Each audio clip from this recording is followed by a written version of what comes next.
पद्मपाद ने अच्छे से अच्छे राजवैद्य को बुलाया। राजवैद्य ने शुल्क मांगा, आज भी है। डॉक्टर खानक के शुल्क मांगेंगे, कम काम हन के दाम, ध्यान न पावा सीताराम। अगर जान ले रोग अच्छा गंभीर है तो हमारे चिकित्सक महाभाग आपका घर बकरी भी बिकवा देंगे।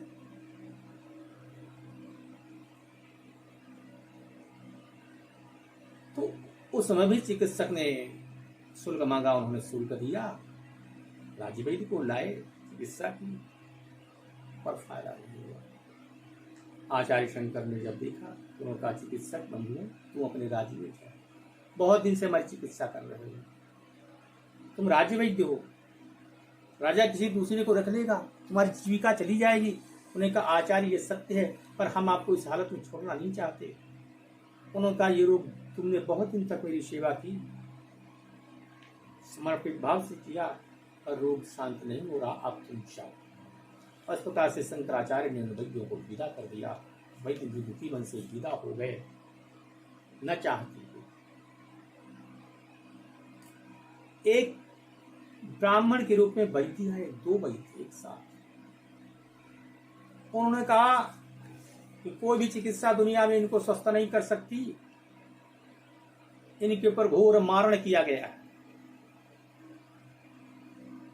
इसलिए ये बचेंगे,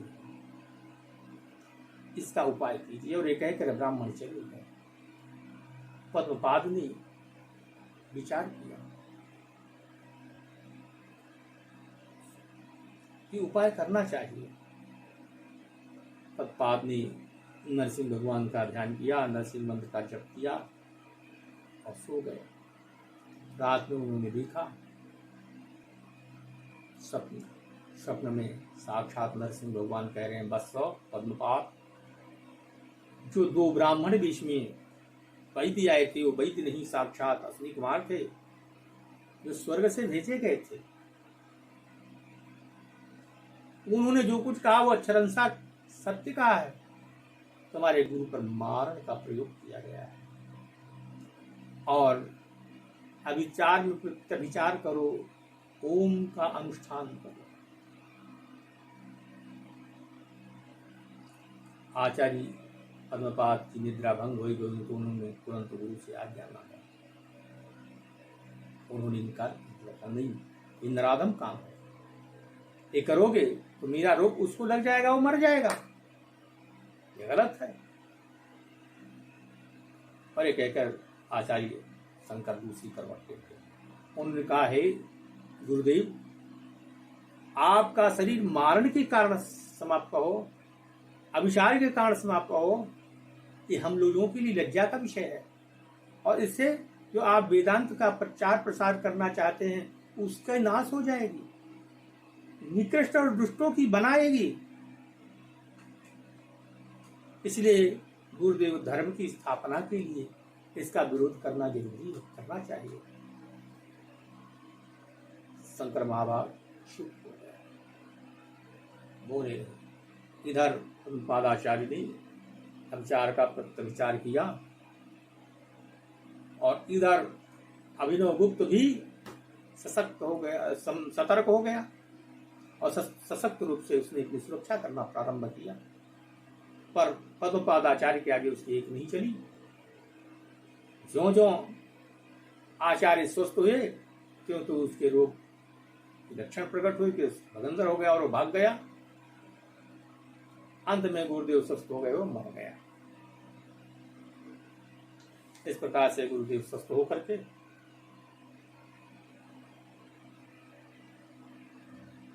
द्वारा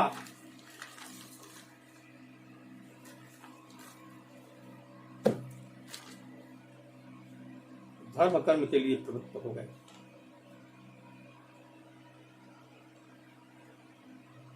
उन्होंने कहा कि श्रृंगेरी की अपने शिष्यों को बुला, उनका श्रृंगेरी पीठ की स्थापना हो गई है। अन्य 4 पीठों की भी स्थापना पूर्व, दक्षिण, पश्चिम और उत्तर में होगी, जिसके पूर्व में पद्मपादाचार्य, दक्षिण में सुरेश्वराचार्य, पश्चिम में हस्तमलकाचार्य और उत्तर में टोटकाचार्य होंगे। और ये कहकर अपने शिष्यों के साथ गौड़ प्रदेश को चले। गौड़ प्रदेश में आचार्य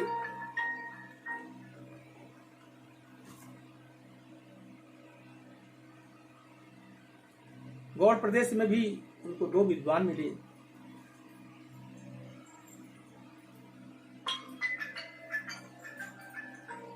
एक का नाम था मुरारी मिश्र और दूसरा नाम था धर्मगुप्त। दोनों मीमांसक थे। शास्त्रार्थ करने की इनकी प्रबल इच्छा थी, लेकिन जब मंडन मिश्र को देखा जो भारतवर्ष के प्रख्यात मीमांसक रहे, तो उनकी सारी इच्छा ध्वस्त होगी और अभी सनातन में दीक्षित हो गए, अद्वैत वेदांत में दीक्षित हो गए। और एक दिन देखा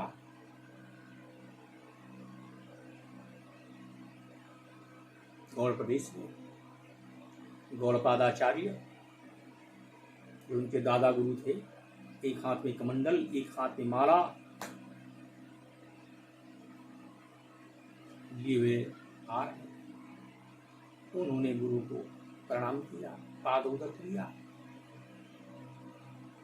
आसन से खड़े हो गई, आसन को बिठाया आदर के साथ। गुरुदेव ने उनको कुछ उपदेश किया, आशीर्वाद दिया और गौड़पादाचार्य जहां से आए थे उनका अंतर ध्यान दिया। आचार्य के उपदेश के बाद में पद्मपादाचार्य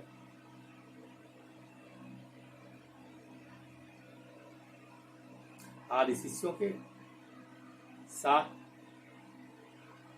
मिलकर के आगे कश्मीर की यात्रा में प्रवृत्त होते हैं, पर इधर बहुत एकांतिक हो गए। अपने ही अंदर समाहित होने वाले हो गए। कश्मीर देश की यात्रा पे उन्होंने शारदा पीठ में रुका और रुक करके वहां पंडितों से शास्त्रार्थ किया। उन पंडितों को हरा करके अद्वैत सिद्धांत में दीक्षित करके हिमालय के मुकुट कश्मीर में सनातन की ध्वजा फहराई। और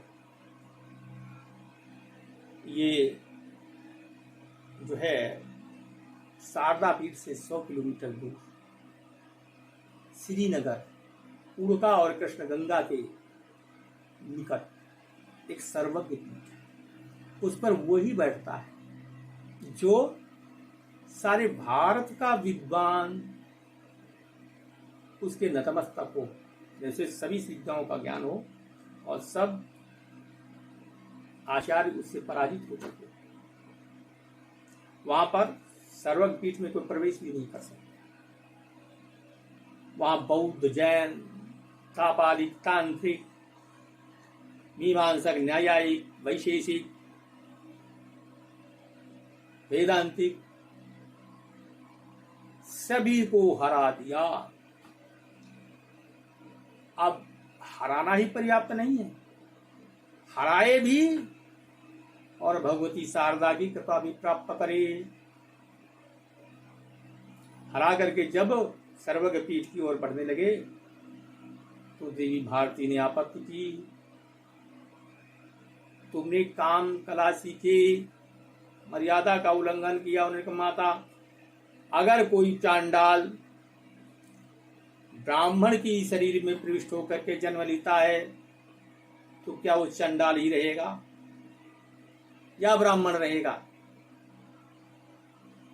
इस पर मां भारती चुप हो गई और उन्होंने अनुमति दे दी।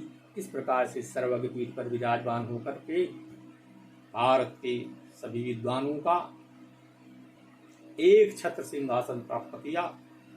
इसके पहले पूर्व से लोग बैठ चुके थे, दक्षिण पूर्व से बैठ चुके थे, पश्चिम से बैठ चुके थे, उत्तर द्वार से बैठ चुके थे, दक्षिण द्वार से कोई नहीं बैठा था। पूज्यपाद शंकराचार्य दक्षिण के थे, केरल के थे, काडवी के थे। उन्होंने दक्षिण द्वार से प्रवेश किया और इस प्रकार दक्षिण द्वार भी दक्षिणात्यों के लिए प्रविष्ट हो गया और पूज्यपाद भगवत शंकराचार्य सर्वज्ञ पीठ पर विराजमान हो गए और विराजित होकर कुछ दिन वहां रहे और वहां से फिर बद्रीनाथ चले। बद्रीनाथ में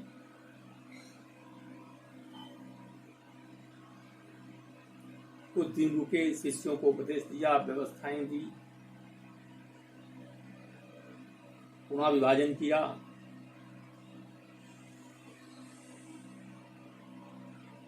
गोवर्धन मठ जो पूर्व दिशा में होगा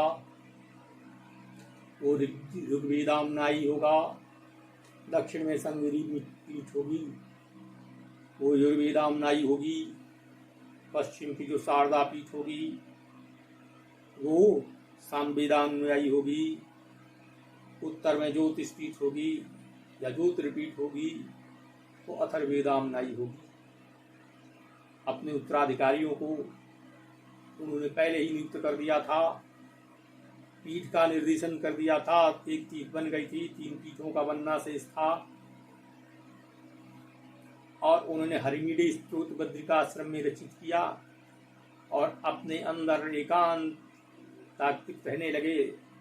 कभी खाया, कभी नहीं खाया, कभी किया, कभी कुछ नहीं किया और अधिक भाग समाधि में देने लगे। और इस प्रकार से पूज्यपाद शंकर महाभाग बद्रिकाश्रम से चलकर केदारनाथ आ गए। केदारनाथ में